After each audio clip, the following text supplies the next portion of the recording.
বৰপেটাত অনুজ্ঞাপত্ৰবিহীন এটা ঔষধৰ গুদাম সিল কৰা হৈছে। মুছলিম পট্টিত বিশেষ ঔষধ পৰিদৰ্শকৰ দলে অভিযান চলায়। অভিযানত হাছান ড্ৰাগ এজেন্সি নামৰ প্ৰতিষ্ঠানটোৰ গুদাম সিল কৰা হৈছে। জিলাখনত কাঠফুলাৰ দৰে গঢ়ি উঠিছে অবৈধ ফাৰ্মাচী। ইতিমধ্যে বৰপেটা ৰোড, কলগাছিয়া, বাঘবৰত 5খনকৈ ফাৰ্মাচী সিল কৰা হৈছে।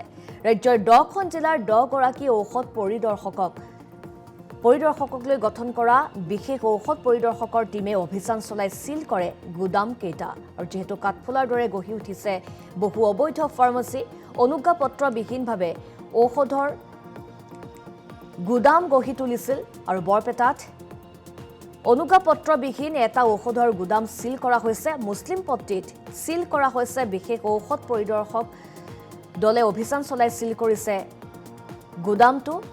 আৰু অভিযানত হাছান ড্ৰাগ এজেন্সি নামৰ প্ৰতিষ্ঠানটোৰ গুদাম সিল কৰা হৈছে। আৰু ইতিমধ্যে বৰপেটা ৰোড, কলগাছিয়া, বাঘবৰত 5খনকৈ ফাৰ্মাচী সিল কৰিছে অভিযানকাৰী দলে।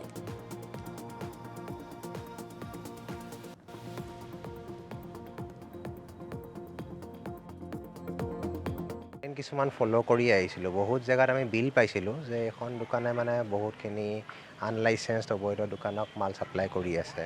তো আমি বিলকেইখন লোকেশ্যন চাই আহি পেলাই এখন দোকান পালোঁহি। এই দোকানখনৰ প্ৰকৃততে এখন পাইকাৰী ড্ৰাগ লাইচেঞ্চ আছে, কিন্তু আমি দেখিলোঁ যে ওচৰত এটা গুদাম আছিলে য'ত তেখেতে বহুত প্ৰকাৰৰ মেডিচিন ষ্টক কৰি ৰাখিছিলে।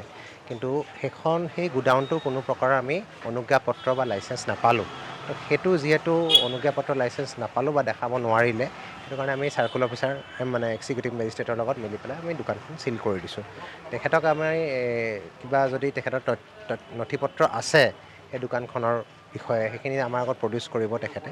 সেই প্ৰডিউচ কৰাৰ পিছতহে নিৰ্ণয় লোৱা হ'ব কি হয় কি নহয়। গুডাউনটো তেখেতে এজন ছাবলেটিং কৰিছে, অৰিজিনেল ভাড়া দিয়া এগৰাকী লেডি হয়, কিবা দাস। তেখেতৰ আণ্ডাৰত তেখেতে বেলেগক দিছিলে, কিন্তু তেখেতে আকৌ এখেতক বিক্ৰী কৰি ছাবলেটিং কৰিছিলে। তো ছাবলেটিং কৰাৰ পিছত কিন্তু সেই দোকানখনৰ কোনো আমি লাইচেঞ্চ নাপালোঁ। বৰপেটাত অনুজ্ঞাপত্ৰবিহীন এটা ঔষধৰ গুদাম সিল কৰা হৈছে। মুছলিম পট্টিত বিশেষ ঔষধ পৰিদৰ্শকৰ দলে অভিযান চলায়। অভিযানত হাছান ড্ৰাগ এজেন্সি নামৰ প্ৰতিষ্ঠানটোৰ গুদাম সিল কৰা হৈছে। জিলাখনত কাঠফুলাৰ দৰে গঢ়ি উঠিছে অবৈধ ফাৰ্মাচী। ইতিমধ্যে বৰপেটা ৰোড, কলগাছিয়া, বাঘবৰত 5খনকৈ ফাৰ্মাচী সিল কৰা হৈছে।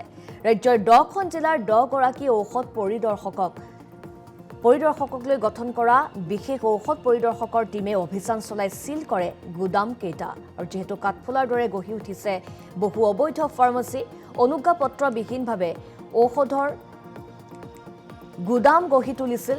আৰু বৰপেটাত অনুজ্ঞাপত্ৰবিহীন এটা ঔষধৰ গুদাম সিল কৰা হৈছে। মুছলিম পট্টিত সিল কৰা হৈছে বিশেষ ঔষধ পৰিদৰ্শক দলে অভিযান চলাই সিল কৰিছে গুদামটো।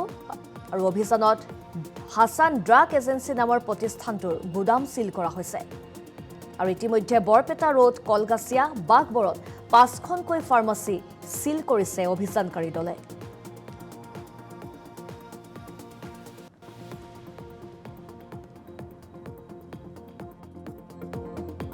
কিছুমান ফ'ল' কৰি আহিছিলোঁ। বহুত জেগাত আমি বিল পাইছিলোঁ যে এখন দোকানে বহুতখিনি আনলাইচেঞ্চড অবৈধ দোকানক মাল ছাপ্লাই কৰি আছে। তো আমি বিলকেইখন লোকেশ্যন চাই আহি পেলাই এখন দোকান পালোঁহি। এই দোকানখনৰ প্ৰকৃততে এখন পাইকাৰী ড্ৰাগ লাইচেঞ্চ আছে, কিন্তু আমি দেখিলোঁ যে ওচৰত এটা গুদাম আছিলে য'ত তেখেতে বহুত প্ৰকাৰৰ মেডিচিন ষ্টক কৰি ৰাখিছিলে। কিন্তু সেই গুদামটো কোনো প্ৰকাৰৰ আমি অনুজ্ঞাপত্ৰ বা লাইচেঞ্চ নাপালোঁ। তো সেইটো যিহেতু অনুজ্ঞাপত্ৰ লাইচেঞ্চ নাপালোঁ বা দেখাব নোৱাৰিলে, সেইটো কাৰণে আমি চাৰ্কুল অফিচাৰ এক্সিকিউটিভ মেজিষ্ট্ৰেটৰ লগত মিলি পেলাই আমি দোকানখন চিল কৰি দিছোঁ। তেখেতক আমি কিবা যদি তেখেতৰ নথিপত্ৰ আছে সেই দোকানখনৰ বিষয়ে, সেইখিনি আমাৰ আগত প্ৰডিউচ কৰিব তেখেতে। সেই প্ৰডিউচ কৰাৰ পিছতহে নিৰ্ণয় লোৱা হ'ব কি হয় কি নহয়। গুডাউনটো তেখেতে এজন ছাবলেটিং কৰিছে, অৰিজিনেল ভাড়া দিয়া এগৰাকী লেডি হয়, কিবা দাস। তেখেতৰ আণ্ডাৰত তেখেতে বেলেগক দিছিলে, কিন্তু তেখেতে আকৌ এখেতক বিক্ৰী কৰি ছাবলেটিং কৰিছিলে। তো ছাবলেটিং কৰাৰ পিছত কিন্তু সেই দোকানখনৰ কোনো আমি লাইচেঞ্চ নাপালোঁ।